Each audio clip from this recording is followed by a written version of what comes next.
Acting Class Weekly with legendary character actor Sean Whalen. Lessons, tips, and insight into the craft and business of acting from a man who's been directed by the likes of Tim Burton, Ang Lee, Michael Bay, Wes Craven, Tom Hanks, and many more of Hollywood's A-list. He is 30 years an actor and your professor, Sean Whalen.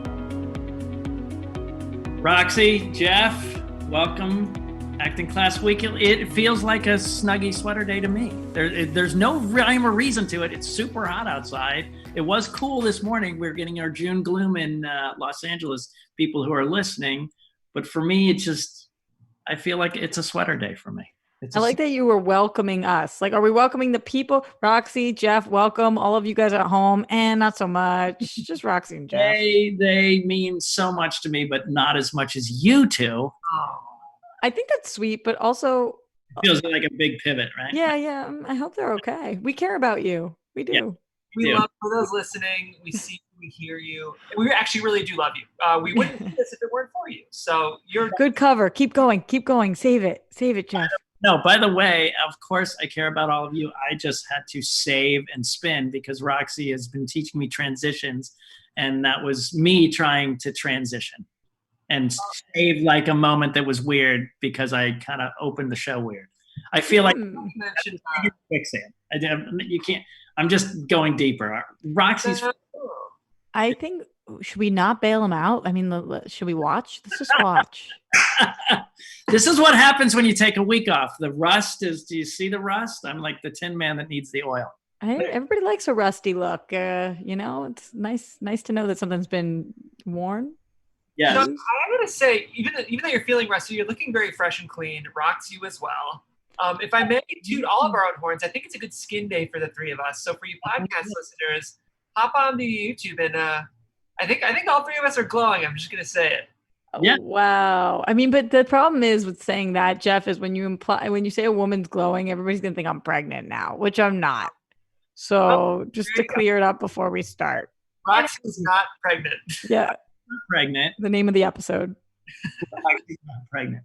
Exactly. So today, speaking of like a perfect transition for the show and how flexible we were with my crappy opening and then trying to save it, and then Jeff just lifting us up to the place of glowtacular, a non-pregnant glowtacular, by the way.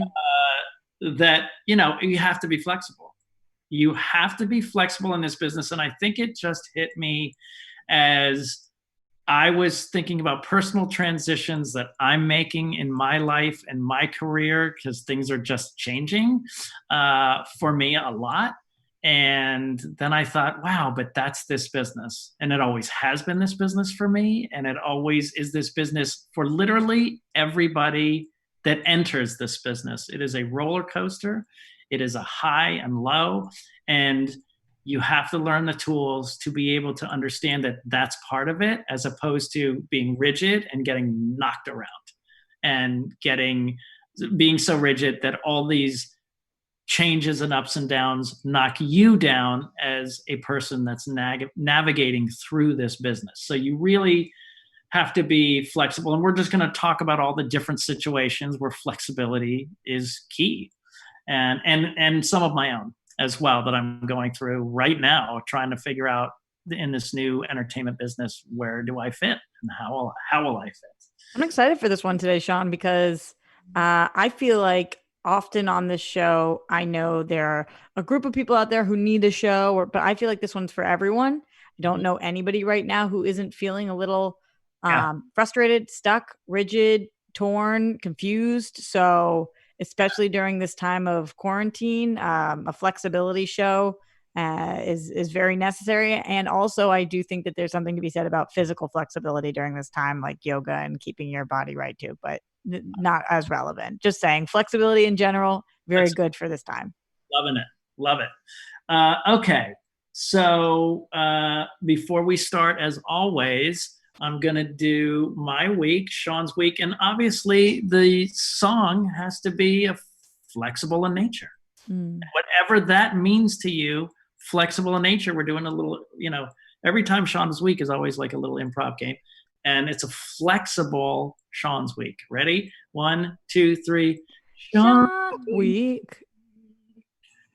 So I went for the little flexes. Mm-hmm. Roxy went for the binary flexes. Yeah.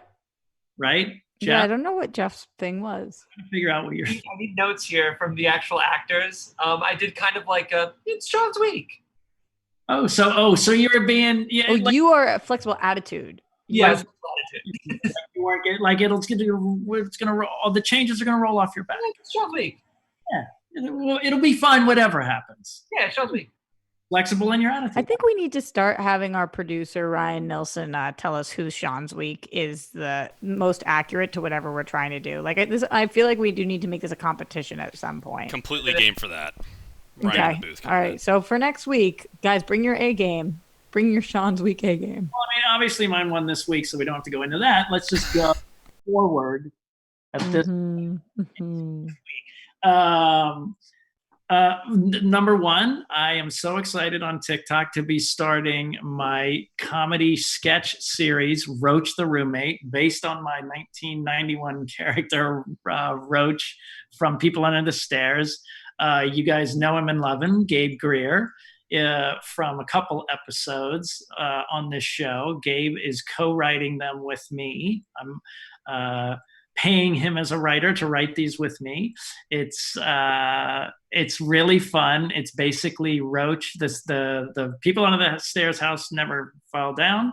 A guy bought, and it was actually truly for sale recently, and still is on the market. The house that was the People Under the Stairs house, and a guy has bought it, and the realtor, who was played by Gabe, also tells him, "Uh-oh, my cat just knocked everything down." He tells him, "Uh-oh."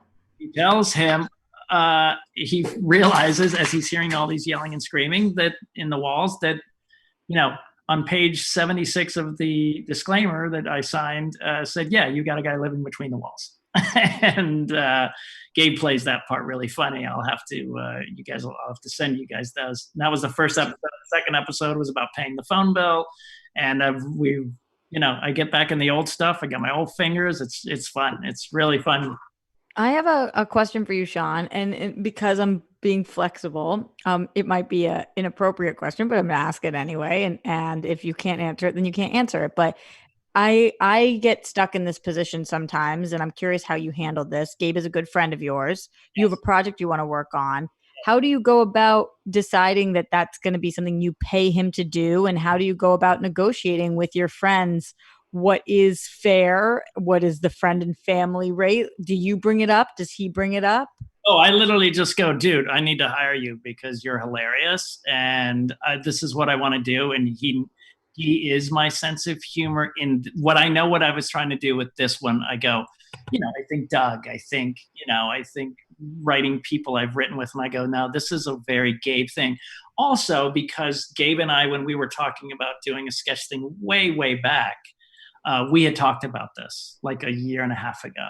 So I felt it only fair to give him first dibs. He said, I kind of can't. And I would go to Doug, but I just said, dude, I got to hire you. And there's just kind of a rate I've paid him for when he's helped me with things. He's helped me come up with some improv games when I got a gig out of town to do corporate improv. And there's just a rate I've been paying him for an hour that's kind of understood.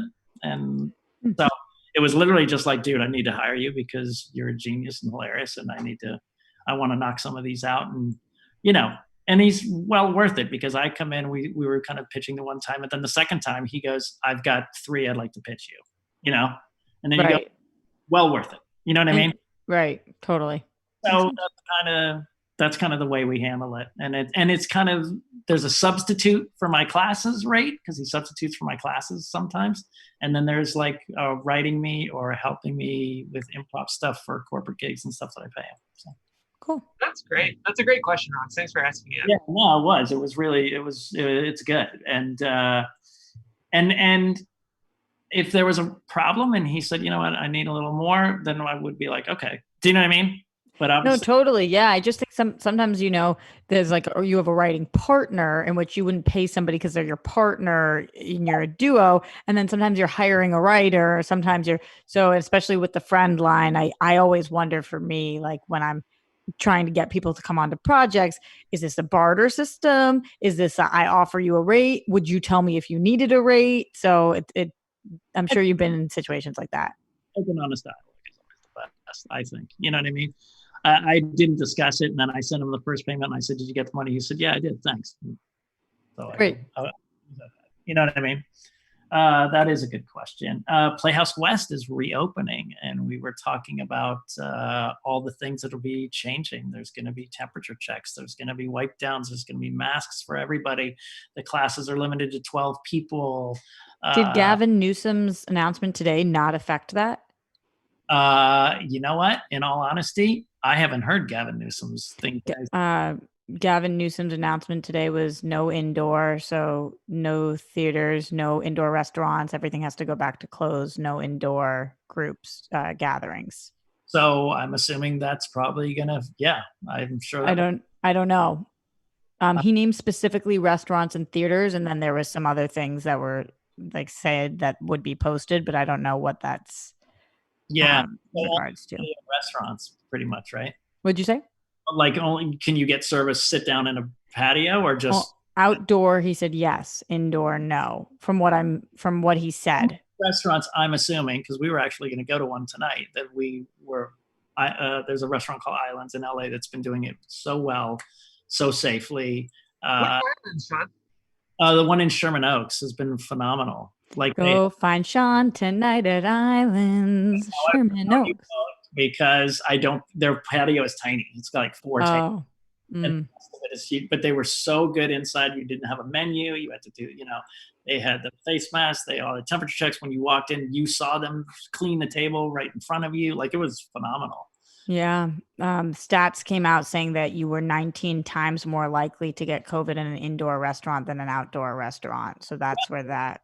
Regardless of this, I couldn't have done anyway, because part of the restriction is if you travel or in large group events or whatever, you have to quarantine for 14 days. And as of right now, I'm going to July 17th. I'm heading out to Michigan to shoot this TV series. So I would have to quarantine then. And then 3 weeks after I finish my quarantine, after one more week, I have to take my daughter to Boston to move her into her dorm as of now. So they have not canceled university at all for fall semester being in dorms. Dorms are right now. No. Wow. Certain places. Wow. And it's going to Arizona and Arizona. But Massachusetts is actually doing very well right now, Sean. Yeah, Massachusetts is crushing it. California, not so much. Yeah. Yeah. So then I know. And then who knows, again, being flexible, I don't even know if Michigan will even allow me to fly in from LA, because that might start to happen where travel from hot zones will not be permitted. So again, I really hope they let you go, not only because I want you to work, but I'm also so curious to hear what your experience will be. Yeah. So Jeff is saying he would like you to be the guinea pig, Sean, and please report back. We really are hoping on this. Thank you. Yeah. Not wrong. Well, Harley, who is the writer-director and this guy we've talked about on the show many times, I'm going to hopefully have him on the show in the next couple of weeks. He probably will be too busy because he's going to start shooting. He actually starts shooting this weekend or next weekend. So we will see. So that's the other thing. So, and then the weirdest news, which is good or bad news, is that there's a Twister reboot that has been announced. Wow. With the guy who is directing the Top Gun reboot, who directed the Top Gun reboot, is directing the Twister reboot. And I looked online, and they had, from the original cast, obviously Tom Cruise, but only Val Kilmer is the only one returning. So who knows what a Twister reboot even means? Bill is passed. Philip Seymour Hoffman is passed. Would it be Helen alone? Or would it be Helen with some of us? Or, I mean... Well, Sean... Reboot means... Have you not been contacted at all? And is there nobody you can reach out to ask? They literally just announced, producer, Marshall, director. I don't even think they have a script yet. They just announced what they're doing. Gary has already reached out and asked. So we will see. But I don't even think they know. Do you know what I mean? But even if it isn't that, even if you are not involved in the second one, wouldn't it be helpful for the first one probably in terms of visibility for you?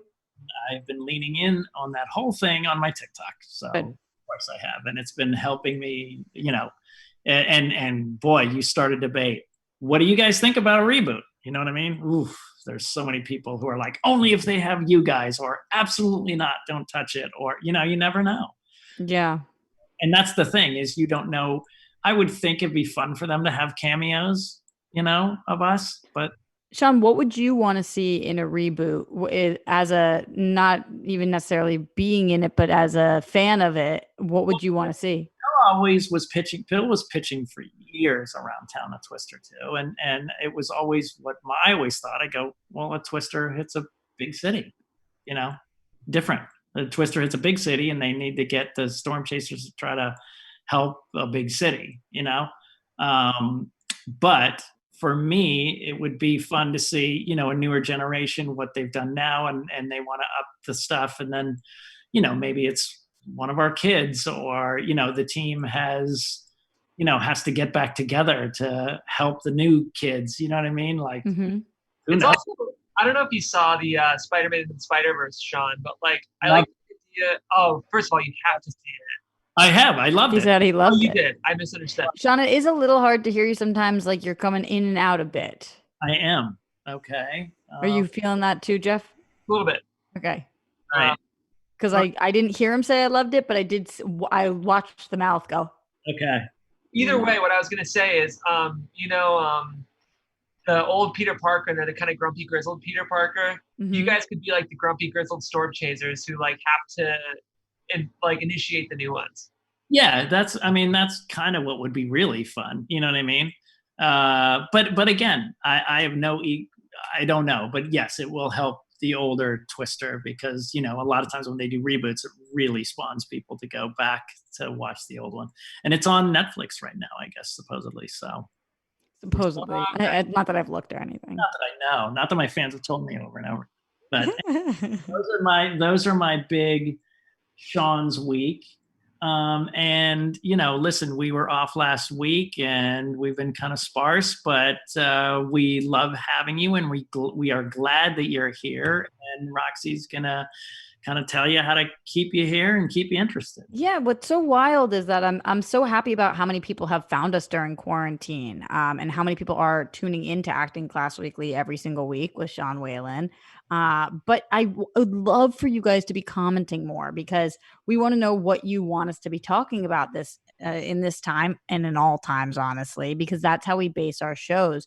And especially right now, where put Sean to work. If you guys have questions, if you want to hear stories, if there's anything that you are like, this is what I'm dying to know as a person who is a green actor, an upcoming actor, even an experienced actor, but I want to know from Sean, ask those questions, leave those comments, let us know how you're feeling. You can do that all over the place, on any podcast, wherever podcasts are, wherever you get your podcasts, we are there, also on YouTube.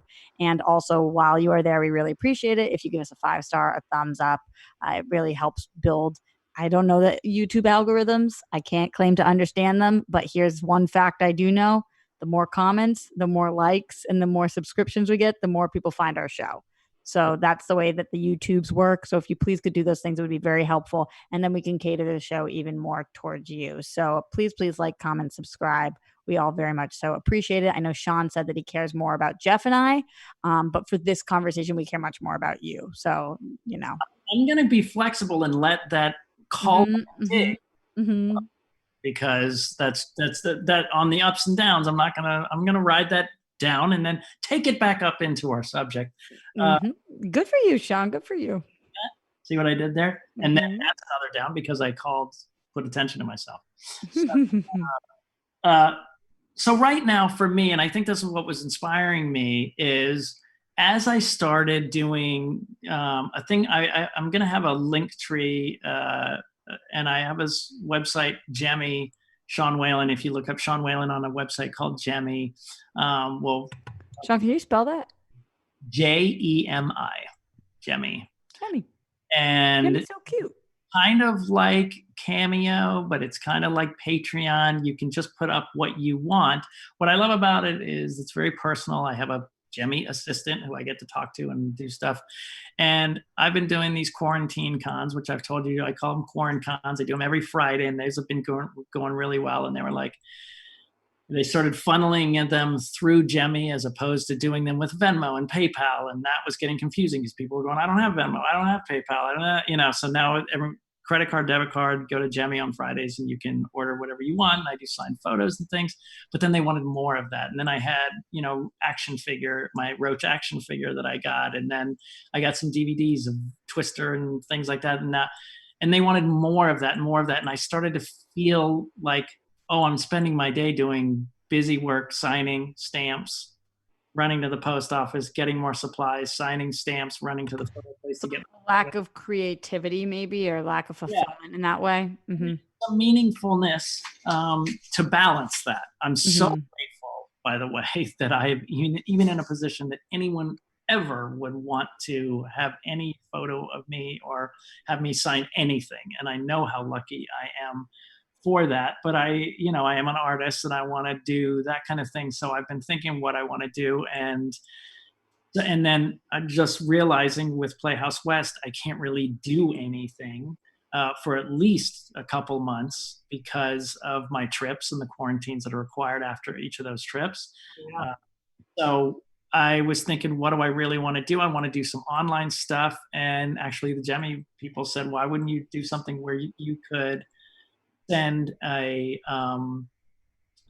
scene to me, tape a 1-minute monologue, send it to me, and then you would purchase a half an hour of my time to go over and talk about it or critique it, or just do 1 hour session with me where we just break down a scene or break down a monologue. So these things, we're going to put the link in. We can give you the link of my link tree soon, because also the other stuff is there. The autograph photos and all that other stuff is there.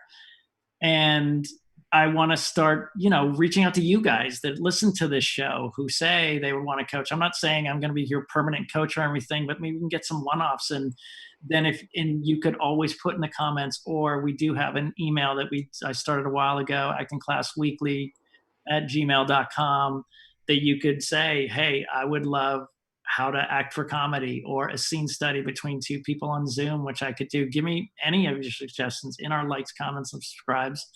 And I want to start doing that because I think that's the way I'm going to be teaching for a while. That's kind of the way I'm going to be teaching. I love that, Sean. So I want to reach out to people who hear listen to this show and say, let's roll up our sleeves and get to work. I want to mentor people. And the other thing I did, which if anyone listening has any suggestions, I'd like to do once a week. I did it already. There was a theater teacher on TikTok who we became friends, and I said, hey, I want to just Q&A, whatever you want for your high school theater students. And she said, oh, I don't know what we have in the budget. And I said, I'm doing this for free every week to any high school theater department that reaches out. If you can go to actingclassweekly@gmail.com, and I want to set up one a week where it's just an hour Q&A with your students. I'm really would like to find places with people of color who have theater departments that maybe don't have as much funding, and I'd love to do some free work there. So that's another thing that I'm trying to do as well. And it was so fun. I'm probably going to have that teacher on the show too. Just how fun it was to have these students that were just asking questions that I've never been asked before. And so I'm trying to do all these stuff just to add some meaning to the balance of the busy work as I shift, getting ready. Sean, just briefly, is there a particular question that stood out to you, or a question that you felt like you had never been asked that was prevalent? What was the one? I think one was like your greatest regret in your career. But no, we had that on our show. No, that wasn't it. I'm trying to think. Oh, it was like 3 weeks ago. So I'm trying to think. Okay. But not right off the top of my head. Do you like or you dislike when I put you on the spot? Just wondering. Okay. I'm curious. Roxy, I'm flexible. Ooh, he's flexible. I never mind. You guys, I know you guys have my best interest and the show's interest at heart. So flexibility. So that's my flexibility. My whole thing is shifting. my whole world is shifting. And now, we have to be right now. If you think of the world right now as being on a set, and then we're getting new pages every day, new script changes, new edits, we have to be flexible right now in just the world to navigate it. And, flexibility is just key. And I think the major thing I want to talk about is you have to not get jarred by the things that shift, but just know they're going to shift. If you're getting on a roller coaster, you can't say, I hope it goes slow. I hope. Well, you could say it. You can say foolhardy. I would say a very old world, foolhardy. I hope it goes slow. Yeah. Okay. And, I hope there's no twists and turns on a looping roller coaster. It's just this is the ride you signed up for. So if you do that, the point is, what do? Are you the person that hides under the thing or whatever? Or for me, roller coasters, I have to scream my head off.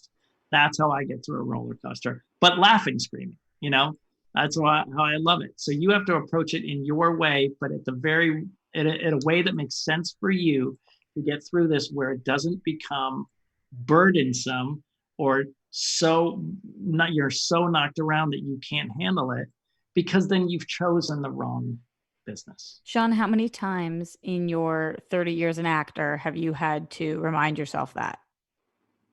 I think my big coming of age with that mental health show, if you guys have never heard it, I would do it a lot before that. I would worry and get concerned and focus on the wrong things. But since that time, the last 6 years, I don't anymore, because it's just the name of the game. So this is something, though, that some people might have to learn over and over, or remind themselves consistently, at least until a certain point. This isn't a one-time lesson. Well, again, but I was a worrier and I focused on the wrong things. If you're not that kind of person, I would say, you guys at this age, do you feel you have to remind yourself that all the time, or have you accepted it? You're where I was when I kind of started. You're kind of the ages when I literally started working, 27. Jeff, what do you think? I think I'm getting there. I think you have to be, right? Like, I think I've had no choice but to be. Okay. But that doesn't sound like an acceptance on your part. Ask the question again. I feel like, candidly, I was like not as locked in as I should. Because Roxy said it may take over time.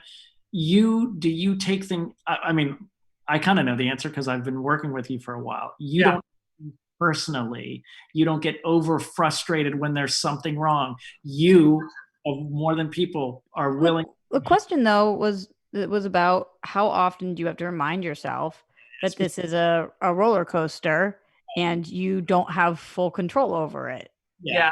I feel like lately more than usual. I feel like, anyone who's listening to the show who works in the biz in any capacity knows that it's an especially challenging time, not only for our industry, but every industry. But I think that's why when you say you want to work in the entertainment industry, they say, okay, can you picture doing anything else? Can you picture your life at a desk? Because you have to ask all those questions, because the highs are really high, but the lows are very, very low. Right. And, I think pursuing this business has to be a must do, not a I could do it, because if it's just an I could do it, there's a lot of heartbreak. Yeah. Yeah. How about you, Rox? I feel like I am also reminding myself that, at least recently, and recently, not even just COVID, the last year, I feel like every day. Yeah. Every day, even right now, I'm auditioning for something that they sent me the time of the audition. It's in person. They've decided that it can no longer be in person. The day has changed. The new day doesn't work with my filming schedule. I have to send them back times. They push it to a different day. They decide that day doesn't work for that audition. And I find myself being like, that's just literally what it is. So, even little things that you just kind of have to move with it. And every day I have to remind myself, not that big of a deal. Yeah. It's not that big of a deal. Just, figure it out. That's how it goes. So I don't think this comes very naturally for me. I like to have more control in my life than this industry allows you to have, but I'm so obsessed with this industry that I'm willing to lack control for it. But it's definitely this push pull for me all the time, where I'm like, all right, just gonna kind of put my hands up on this roller coaster because what else am I supposed to do? Well, the greatest phrase with my girlfriend that I've now said, you know what, I'm going to put it in my life that we've always said is, we'll figure it out. We always do. Yeah. So anything start to get really tense between us, or there's just craziness, or but in my life, if you just say, I'll figure it out, I always do. I'll figure it out. I always do. If you have going that, it's easier to ride the roller coaster if you just have that faith in yourself that you'll figure it out. Like, I'm excited to shoot this thing in Michigan, but it may not happen. And I may get, and there's days I wake up going, what am I doing? I'm terrified. And then the next day going, well, I know what I'm doing, but what can I do? But I will figure it out. I will figure it out one way or the other, either how to make the trip where I can make it really worth my time or not, if things close down on me, you know what I mean? It's, if you think about it, you've made hundreds of thousands of days work. You've done it so far. You can make one more day work. Yeah. Yeah. And so going into the smaller things, let's just hit some specifics here. So I talked about myself. Let's go into specifics, just like Roxy was talking about, which is me being flexible with a transition in auditions. In auditions, you have to be flexible. Number one, exactly what Roxy was talking about, changing times, changing places. Sometimes the project, like I'll literally have one where I get a cancel. I've worked on an audition for several days, and then I get a call 2 hours before. Part's been written out. Or they cast somebody else. They can't cast someone else. They made a change. You don't fit anymore. Or they went with the sumo wrestler look, which is obviously me. You know what I mean? So that's how the project died. That's another one. The project died, right? Or they cut the scene that you were going to be in.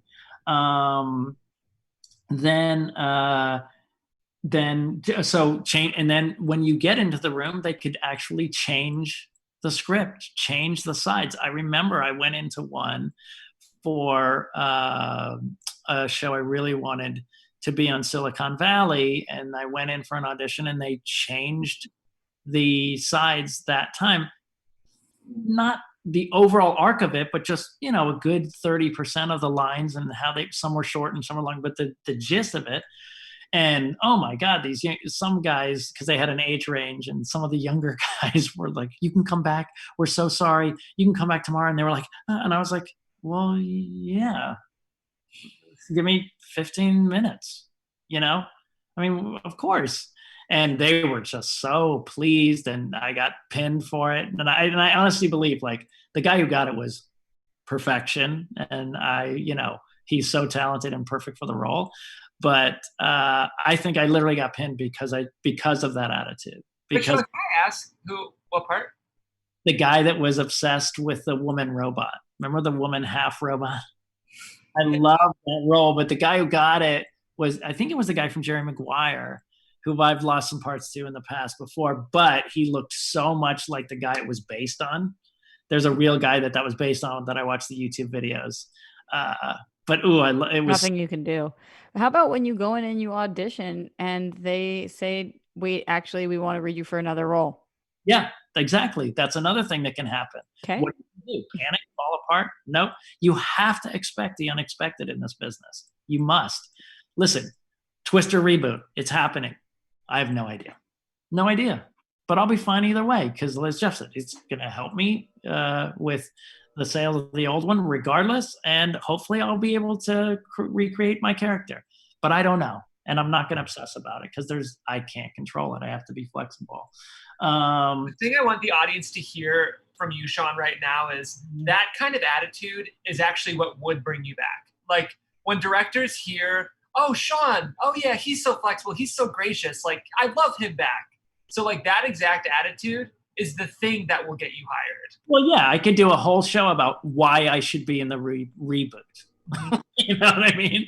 And be angry and yelling. Right. right now, I don't know if you guys, this is more evergreen, but if you are watching this and this July 1st of 2020, there's a lot going on right now about Leah Michelle, and her not being the most easy person to work with. And today, it did come out. One of the people that was working with her was just talking about, he said, listen, she should be 40 times more famous than she is now because she is literally the most talented person I've ever worked with. She is just a living nightmare. So she's not going to be that. But he was like, she's so much more talented than even you guys have seen. And so, and we see things like that happen too, where if you are rigid and not flexible and not easy to work with, your talent can't really carry. It could carry you to some point, but it won't carry you the whole way. Right, exactly. And then obviously in auditions, they can add and cut scenes. And we just said adding scenes, but cutting scenes. I've prepared 5-page scenes called, are we really going to do all these 5 scenes? Are we really going to do all these 5 scenes? Can you just give them a call, Gary, and ask if they said, yep, walk in the door. And they go, we're just doing the first one. And you've worked so hard for days on many pages. And if I went in there bitter, it would show. And you go, all right, I'm going to let it go. You have to be flexible. On the sets, call time, travel. My story that I told you guys when I did this show in Hawaii, Magnum PI, in the air, they changed my role from the good guy to the bad guy and said, listen, this is a lot less screen time. But I was like, but it's a much funner part. And they were like, and because I was flexible and they knew me, they go, well, we can throw that at you. And we knew that you could handle it. That's the kind of thing you want, because if they didn't think I could handle it, I would have landed and said, hey, we got to put you on a flight back, or you're fired.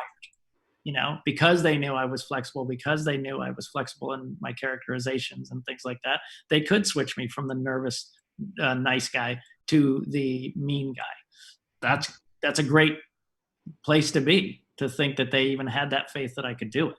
So that was really cool. So it's call times, travel. When you get there, when you're on the actual set, you could be the first scene up, and then all of a sudden something happens and now you're the last scene of the day at 3 a.m. in the morning.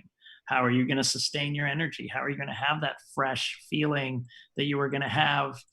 You're going to have to figure out how to rest in a way that you will bring that energy. The biggest example, and this is my story from the set, was Twister. The whole point was not to bring it up, because of the reboot thing, but because they wanted to save money on CGI. And the only way to do that was to film in actual stormy clouds. So we had a weatherman, and we had 3 to 4 possible locations every day where this whole huge camp with helicopters, tents, trucks would go to, based on what the weatherman called at like 4 p.m. for the next day. And we would never know where we were going to be. And how accurate was that? I mean, never. Like hardly ever. Like we rarely shot in storms. Like we would keep going and go, sunny day. There's another, few $100,000 on computer graphics. Gonna be, but they tried really hard to get us in at least cloudy sky and things like that to get us in that weather. And we never knew. And the worst part was, we were set in Ponca City, Oklahoma, a very small town. And in most movies, when you're not working, they know you're not working. You could go home to LA for a couple of weeks. This shoot spanned 5.5 months. You could go home, but everyone had to stay around because you never knew what was coming the next day. You never knew. And so well, at least you get paid then, though. Yeah, you're getting paid, but you would get paid if you were on hold and you went back home too. Oh. So, well. So, because you'd get a run a picture deal, Yeah. The thing was but you would have to be flexible. And thank God I was on the good guy team, because the bad guy team had to sit around a lot in that small town. So, it was, I saw one guy just deteriorate into, when I watched a movie theater, he was like, had a long beard and just glazed over eyeballs playing pinball in the small theater. This was the set that you were on in which your ex-wife had broken her arm, and by the time you were done, she had healed. Yeah, the Philip Seymour Hoffman story where he's like, you healed and I'm still here. But we never knew. And that happens when I shot Rob Zombie's Halloween 2. I went there on a Tuesday. We were going to shoot Wednesday, and I was out Thursday. I didn't get home till Saturday because it got rained out. 3 days in a row. It was an outdoor scene. They needed it. And they couldn't just do it was part of a longer series of events that they couldn't just have a scene that had a bunch of rain in it for no reason. It was in a sequence that had to fit in the middle of stuff. So I had to wait till it stopped raining. So you never know, and on the set, and that happens during the day, waiting to shoot when you get called in the morning, and as I just said. So there's many things on sets as well. And then the biggest thing, guys, is just if you're in this for a long time, you got to ride all the waves and the trends, all of them. So I've been in this where Seinfeld was big, and they wanted to find the next Kramer. So all my character actor friends were getting roles that were written like Kramer. They were like exactly written like Kramer. They're like, but don't be Kramer. And the reason was Michael Richards walked in the door. No one wrote what he did. He created that over the first season and created this persona, but everybody wanted to copy it. I rode that wave. I rode when it was the beautiful 90210 era at CW, where all the beautiful young people should. So then you go, okay, what do I got to do? So I went and got headshots that made me look like a teacher, made me look like a dad, like a fun uncle, a college older graduate, TA or something. You have to pivot those. Single camera shows when it was no one. I pitched a show with Jamie Gertz after Twister, single camera show, very much like The Office. No one does single camera. It's just a waste of money. No one's ever going to do it. And a year and a half later, Ricky Gervais created The Office and started the whole trend. Wow. So, and our show was super funny. It was at a PBS station. And but then could you go out and repitch it when it was popular? It was just that in our... it was too similar to The Office? No, it's just that there was a glut of them. Do you know what I mean? Then there was too many. Right. Ours was just one of the trying to catch up type thing. It got pushed in that place. Excuse me. Your excuse, Sean. I'm being flexible with my voice. The other thing, I obviously am in the horror craze right now. I'm shifting into it. Everybody knows who asked me a million times, what's your favorite genre? Well, it's comedy. Well, right now, horror is a thing. And so I'm leaning into it. I still have fun. So this is the perfect example on TikTok. Everyone wanted to hear me talk about horror movies and the Twister and stuff like that. And so I wanted to do comedy. I put out some comedy sketches. They didn't do well because you're like a network. So what did I do? I did Roach, the Roommate, as a comedy thing. So I'm doing a comedy horror thing because so I pivoted and was flexible with that. And then the period where you can make your own content. You must make your own content. Do your own thing. That's what's happening now. So don't let it pass you by. Dive into it. Create your own stuff. That is why people are doing, no one goes out and just says, I'm going to be an actor and I'm going to sit by the phone. You have to create your own stuff. That's what's happening now. And we're in a time of major, major diversity. And I'm a middle-aged white guy. So what do I pivot? When I went and got headshots, guess what? The mean lawyer, the mean, the bad guy. But guess what? So many ethnicities have had to play bad guys for years. So it's my turn. Big deal. You know what I mean? Also, you probably will have fun doing that. Of course. Yeah, it's different. Yeah, it's a different thing. So, I'm not, mad about it. It's just like, okay, this is another wave I have to ride. This is the wave that's happening. So I got shots that made me look like many different types of bad guys, a middle-aged white guy, along with other things. You know what I mean? Sean, are you finger to the pulse figuring that out, or are you contacting Gary or your management, your agent, and saying, what do you guys think people are going out for right now? No, it's just, you figure it out on your own. You figure it out on your own. I'm just saying for our audience who might not really know what to go. Right. If you don't know, yes, always turn to somebody that may know more, For me personally, since I've been in this for, 35 years, I kind of went, okay, this is what's happening. Here's the smart move to make. But yes, if someone didn't know, yes, ask your agents and see what's going on. But even watch TV shows and see what your look is being cast as.